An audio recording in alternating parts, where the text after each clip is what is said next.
Assalamualaikum Pak Uda. Waalaikumsalam. Ya. Bagaimana kabarnya? Alhamdulillah baik, sehat walafiat. Alhamdulillah. Oke Pak Uda, hari ini kita akan mengadakan percakapan praobservasi ya Pak ya. Ya. Nanti saya akan mengamati jalannya proses pembelajaran di dalam kelas atau sebelum saya melakukan proses supervisi kelas. Gitu. Oh, ya. Adapun tujuan diadakannya supervisi ini adalah untuk mengetahui dan mengevaluasi jalannya proses pembelajaran yang Pak Huda lakukan di dalam kelas. Dan kenapa kita harus melakukan percakapan praobservasi ini terlebih dahulu sebelum besok kita melakukan observasi, itu karena sebagai awal sebelum nanti Bapak melakukan pembelajaran agar lebih siap dan lebih percaya diri sehingga bisa memberikan pembelajaran yang terbaik untuk siswa. Seperti itu ya Pak ya. Mungkin ada beberapa pertanyaan yang akan saya sampaikan ke Bapak. Oh ya, silakan. Yang pertama yang saya tanyakan adalah mata pelajaran apa yang Bapak ampuh selama ini? Saya ada di bimbingan konseling. Kemudian materi tentang apa yang akan Bapak sampaikan nanti di kelas? Kebetulan saat ini ada di kelas 8 itu yang ingin saya sampaikan itu tentang sosial emosional. Sosial emosional. Ya. Ya, mungkin dari BK sendiri kan sosial emosional. Nah, apa tujuan pembelajaran yang Bapak capai dari materi sosial emosional di kelas 8 itu? Tujuan utamanya yang pertama itu agar anak-anak bisa berkomunikasi dengan efektif. Ya. Terus yang kedua, ini hubungannya dengan pengendalian diri anak ketika bersosialisasi. Jadi tujuannya anak-anak itu biar mampu bersosialisasi dengan baik. Gitu. Baik, berarti saya lihat ada 2 tujuan pembelajaran ya Pak Ya, yang betul. ingin Bapak capai. Nah, bagaimana tentang area pengembangan yang ingin dicapai dalam observasi ini? Pengembangannya di siswanya itu seperti apa? Supaya terjadi sesuatu kah apa bagaimana ini? Siswa lebih aktif, Pak. Jadi area pengembangan saya itu ada di pribadi siswa sendiri. Kalau siswa sudah aktif itu indikasi bahwa kita bersosialisasi dengan siswa, berkomunikasi dengan siswa itu bisa lebih baik. Ya, di dalam itu nanti kita menemukan solusi-solusi kalau kita bisa berkomunikasi dengan baik. Itu area pengembangannya. Jadi langsung ke pribadi siswa sendiri ya. Kemudian apa saja persiapan yang sudah Bapak siapkan untuk pembelajaran besok? Yang pertama RPL itu jelas tentang sosial emosional. Berikutnya pemakaian media pembelajaran, bisa berupa LCD, nanti proyektor, kita tampilkan beberapa tampilan yang berhubungan dengan sosial emosional, seperti itu Pak. Oke, Pak Uta, persiapan mungkin kalau saya lihat sudah lengkap ya untuk pembelajaran besok. Pastinya materinya atau pelaksanaannya tuh kegiatan pasti ada menemui beberapa kesulitan. Kira-kira kalau menurut Pak Uta itu kesulitan apa dalam penyampaian materi nanti? Tiap individu siswa itu pasti memiliki keunikan masing-masing, Pak. Jadi pasti dari sekian siswa pasti ada yang kesulitan dalam berkomunikasi. Ini hubungannya dengan sosial emosional. Pasti ada yang kesulitan dalam berkomunikasi. Entah itu malu, entah itu memiliki masalah pribadi, itu pasti ada. Dan di sekolah kita itu rata-rata itu dari kepercayaan dirinya yang buruk. Nah, itu yang mempengaruhi nanti, makanya saya angkat di sosial emosional. Jadi dari tingkat kemampuan siswa sendiri berbeda-beda ya. Ya, berbeda. Mentalnya, kepercayaan dirinya itu yang perlu kira-kira strategi ataupun metode yang Pak Uda gunakan dalam pembelajaran besok itu seperti apa ya? Ada dua hal Pak strateginya. Yang pertama itu ada inquiry learning. Oh, gitu. Strateginya. Jadi siswa lebih berperan aktif daripada saya gurunya. Jadi salah satunya kelebihannya ya membangunkan kepercayaan diri siswa. Terus ada yang kedua itu berbasis masalah Pak. Jadi kita mengajarkan kepada siswa untuk bisa mengevaluasi diri, menganalisis, dan akhirnya mencapai solusi. Baik sekali ya, itu learning memang sangat baik untuk metode yang akan dilakukan karena lebih mengarah ke siswanya ya. Baik, dengan mungkin dengan metode inquiry ini diharapkan anak bisa ikut lebih aktif ya dalam proses pembelajaran. Mudah-mudahan seperti itu. Kira-kira Bapak akan melaksanakan kegiatan pembelajaran ini kapan ya? Mungkin besok ya kalau jadwal dengan. Iya, jadwal saya itu besok pas di kelas 8A. 8A ya, kelas 8. Oke, baik kalau begitu saya akan melaksanakan supervisi di kelas nanti di hari Kamis besok pada jam ke-1 dan 2 ya, jam 8A. Saya akan melihat dan mencatat hal-hal apa saja yang terjadi di dalam kelas. Nanti setelah itu melakukan observasi atau pembelajaran dalam kelas, kita adakan percakapan lagi yang dinamakan percakapan pasca observasi yang akan didampingi oleh pengajar praktik Ibu Anissa. Itu ya Pak ya. Siap. Sebelum kita akhiri, kira-kira apa yang Bapak dapatkan dari percakapan kita hari ini? Ini untuk evaluasi saya sendiri ya Pak. Dengan adanya percakapan seperti ini, saya nanti bisa mengevaluasi tentang persiapan saya, ya, tentang kekurangan kelebihan nanti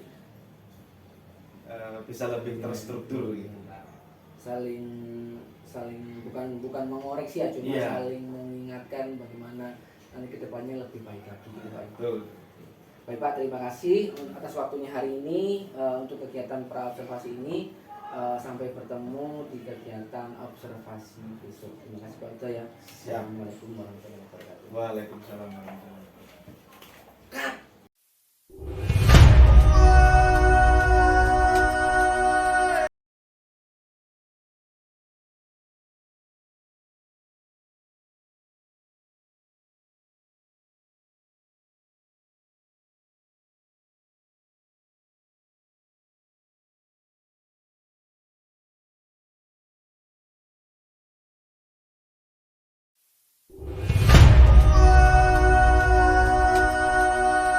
Assalamualaikum warahmatullahi wabarakatuh. Waalaikumsalam warahmatullahi wabarakatuh. Bagaimana kabarnya hari ini? Alhamdulillah baik, sehat, bahagia. Ada berinteraksi hampir setengah hari ya. Iya. Pak Nur Huda, saya di sini ingin berkomunikasi ataupun sharing dengan panjenengan.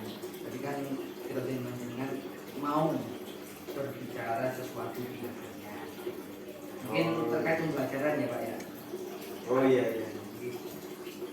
Mungkin dari pembelajaran di kelas tadi Pak Huda ada problem Pak atau masalah dari pembelajaran yang sudah dilaksanakan tadi? Nah ini kebetulan Bapak bisa saya sharing. Saya juga butuh untuk sama-sama dibimbing gitu Pak ya. Kebetulan juga di kelas saya tadi itu ada sedikit problem,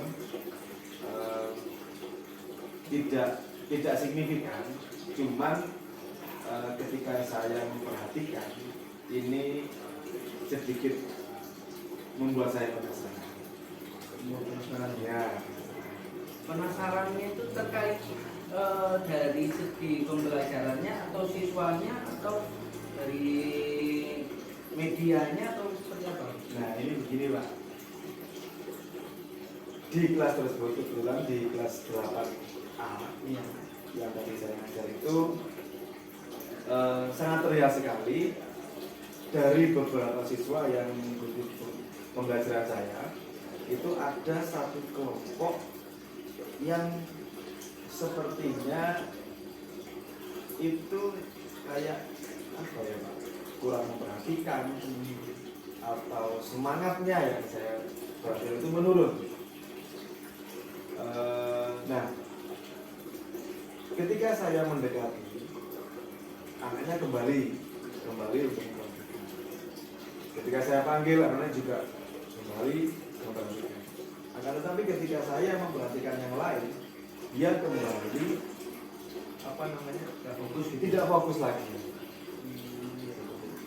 Berarti dalam proses pembelajarannya ada beberapa kelompok siswa yang tidak fokus, Ya. kadang kembali fokus, kadang kembali tidak fokus, seperti itu berarti ya. Mungkin menurut jenengan apakah itu terkait ada hal-hal lain anak tersebut tidak bisa fokus gitu? Nah, kalau selama saya mengajar, kalau secara individu mungkin bisa mudah digali. Nah, ini yang uniknya itu satu kelompok, Pak.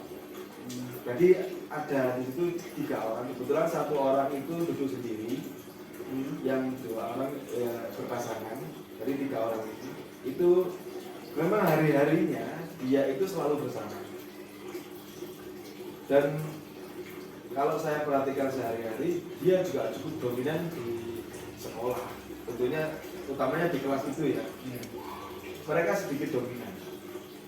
Nah, yang bikin saya penasaran dan uniknya itu kan 3-tiganya sama seperti itu. Sama-sama tidak fokus, terus hanya bicara ketika dia ditanya saja. Berarti kurang komunikasi. Ya. Jadi berarti ada beberapa kelompok yang tidak semua berarti Pak ya. Jadi ada tiga siswa itu tadi. Jadi satu anak yang merasa mungkin komunikasinya kurang interaktif. Itu kalau misalkan dilihat dari siswanya tersebut, latar belakangnya itu seperti apa ya? Ya, seperti yang saya bilang tadi, kalau satu mungkin mudah digali. Kalau ini 3 orang, jadi ini kejadian yang unik sekali. Kejadian unik berarti ya. Apakah ini bentuk protes mereka terhadap sesuatu hal? Nah, itu saya tidak paham, belum paham maksudnya. Nah, setelah saya kembali dari kelas itu, sebenarnya saya juga punya ya karena dari penasaran saya itu, saya meruntut latar belakangnya. Sudah Bapak tadi tanya itu saya rujuk ke latar belakangnya, mulai dari persoalan individu yang pernah saya komunikasi dengan pribadi mereka, terus saya sesuaikan dengan kondisi yang saat ini.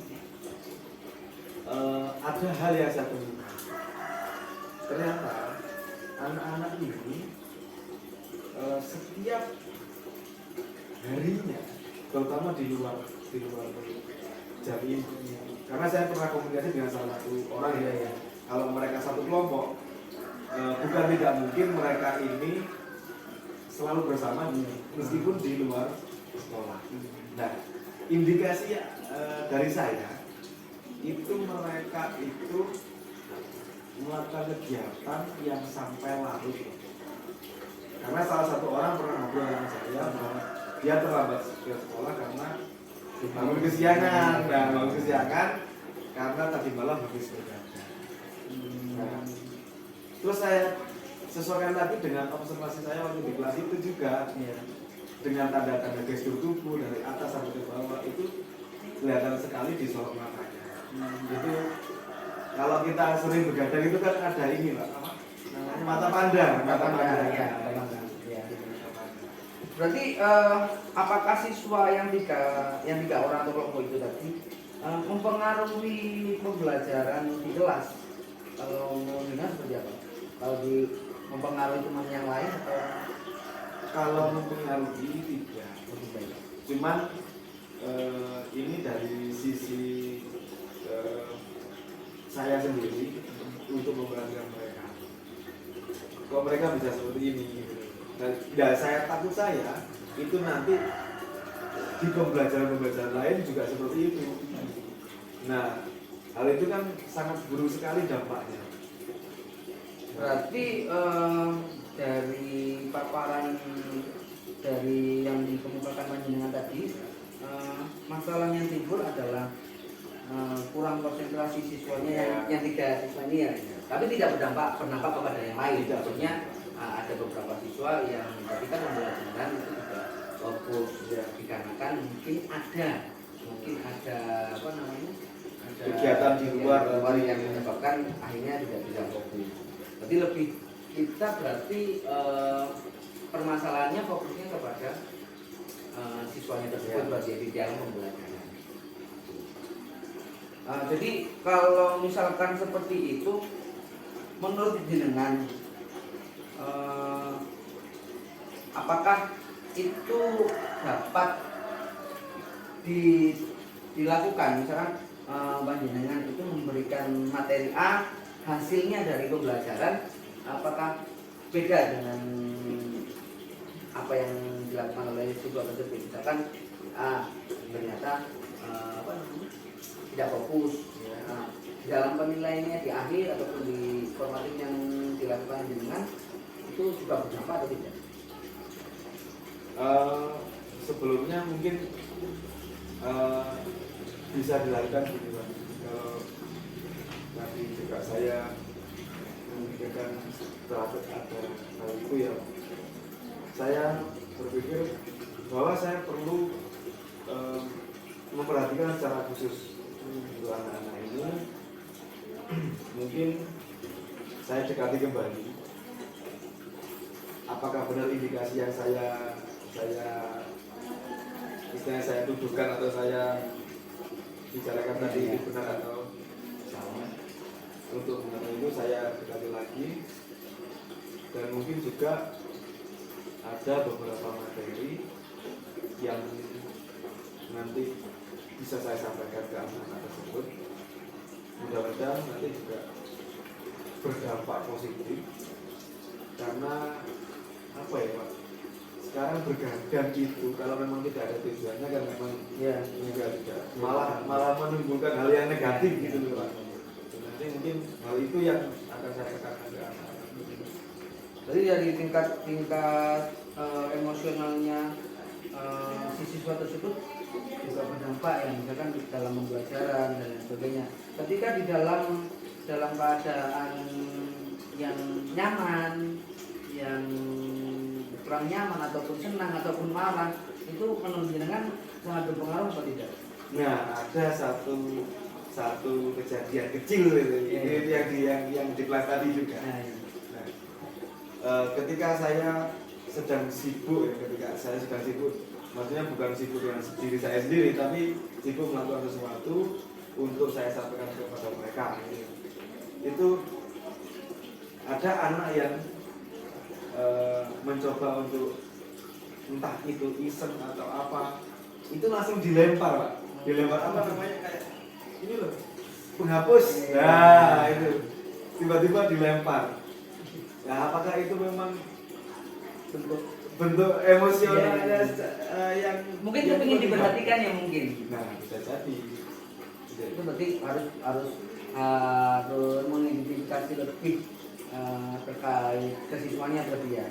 Jadi kan kalau secara konteks pembelajaran yang sudah dilaksanakan tadi kan mungkin sudah sesuai dengan alurnya ya. Cuma pelaksananya yang di bawah misalkan seperti siswanya kan ada beberapa itu tadi. Mungkin ada faktor luar dan sebagainya. Jadi butuh gandengan. Butuh apa maksudnya ya? Menurut jenengan yang dibutuhkan untuk menangani siswa ini seperti apa? Yang pertama yang jelas memberikan pemahaman kepada mereka tentang emosi mereka yang tidak stabil. Karena ini juga berpengaruh mungkin secara biologis atau secara medis juga berpengaruh ketika kita kelelahan, tiba-tiba ada yang baru, kita secara tiba-tiba melakukan sesuatu yang memunculkan emosi kita gitu. Itu mungkin pemahaman yang pertama kepada tersebut.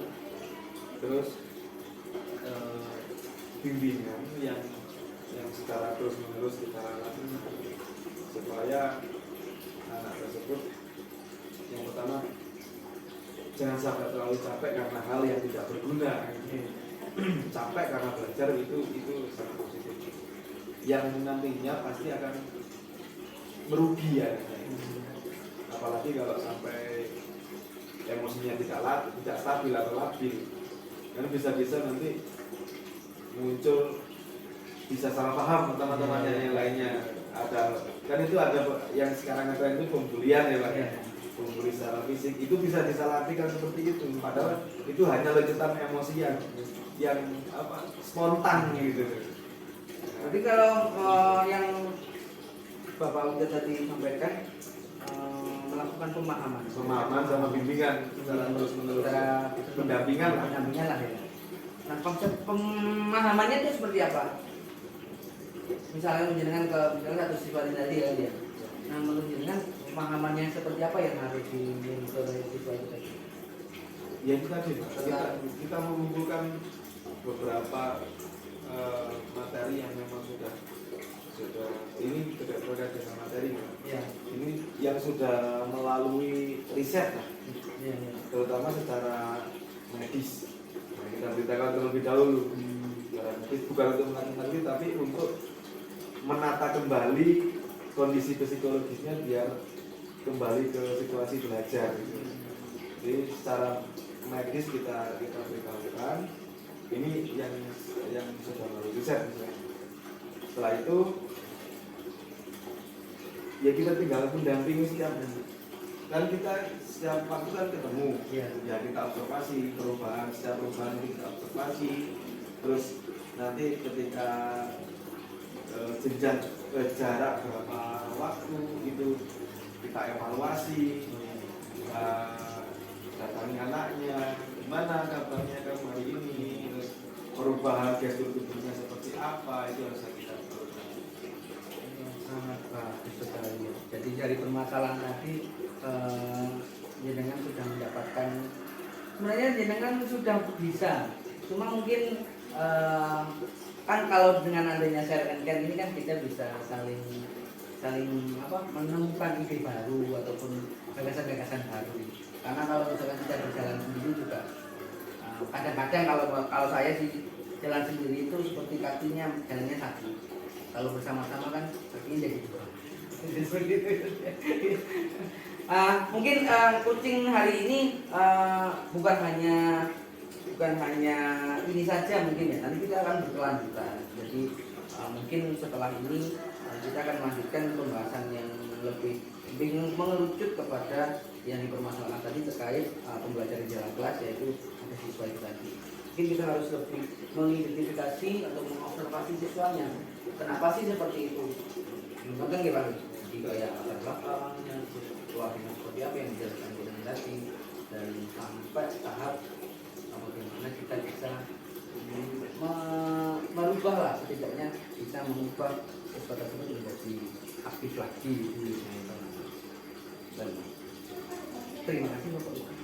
Sama-sama, saya juga terima kasih sudah dibantu untuk bertukar pikiran saat ya tidak bertukar tapi saling membantu ya, membantu saya untuk apa ya, untuk saya berpikir lagi. Sama Pak, saya juga sangat terbantu dari permasalahan jenengan, saya mendapat ilmu yang baru ya Pak. Jadi jenengan pintar, saya juga lebih juga tambah pintar, jenengan tambah pintar, lebih tambah pintar. Nah itu yang ada tingkatannya ya kita. Terima kasih. Assalamualaikum warahmatullahi wabarakatuh. Terima kasih Bu Anissa yang tadi selesai ikutin dengan Pak Buka. Bagaimana menurut pandangan? Oke, saya berubah balik nggak apa-apa ini ya? Oke. Assalamualaikum warahmatullahi wabarakatuh. Waalaikumsalam. Pak Uda, kabarnya baik nih ya? Alhamdulillah. Gimana nih Pak perasaan panjenengan setelah saling sharing dengan Pak Ian? Ada hal-hal yang tadinya tertutup menjadi terbuka. Seperti apa nih Pak? Nah, ini tadi itu jalan itu seperti kabut tebal itu loh. Terus begitu saya ngobrol ini tiba-tiba tersibak dengan matahari ya.